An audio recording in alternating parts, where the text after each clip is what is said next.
ربیع الاول کا مہینہ فضیلت و شرافت اور عظمت والا مہینہ ہے،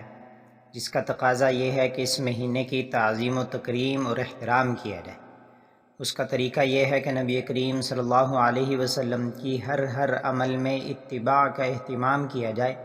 عقائد میں بھی، عبادات میں بھی، اخلاق میں بھی، معاشرت میں بھی اور معاملات میں بھی،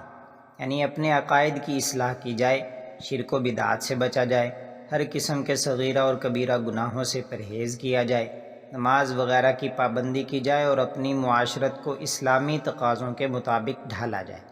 ہر قسم کے رسم و رواج، دکھلاوے، نمائش اور فضول خرچی سے بچا جائے اور اپنے معاملات اور کاروبار میں حلال اور جائز چیزوں کا لحاظ کیا جائے، ناجائز طریقوں اور حرام آمدنی کے ذرائع کو چھوڑ دیا جائے اور اپنے اندر اچھے اخلاق پیدا کیے جائیں۔ مثال کے طور پر صبر ہے، شکر ہے، تواضع ہے، اس جیسے اور بھی اچھے اخلاق اختیار کیے جائیں اور برے اخلاق سے بچا جائے۔ تکبر، غرور، ریا، دکھلاوا، بے جا غصہ، حسد، بغض اور کینے وغیرہ سے پرہیز کیا جائے، یعنی اپنے ظاہر اور باطن کو حضور صلی اللہ علیہ وسلم کی سیرت کے مطابق ڈھالنے کی پوری کوشش کی جائے۔ اپنی طرف سے اس مہینے یا اس مہینے کی کسی تاریخ کے لیے کوئی مخصوص عمل ایجاد نہ کیا جائے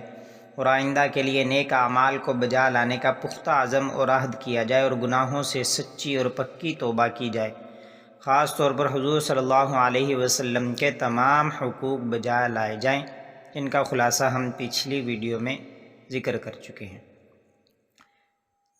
یاد رکھیں کہ نبی کریم صلی اللہ علیہ وسلم کے حقوق صرف اس مہینے یا اس کی کسی تاریخ کے ساتھ خاص نہیں ہیں، بلکہ زندگی بھر یہ حقوق جاری رہتے ہیں۔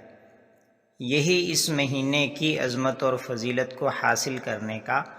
واحد طریقہ ہے کہ ہم نبی کریم صلی اللہ علیہ وسلم کی سیرت کے مطابق اپنے آپ کو ڈھالنے کی کوشش کریں۔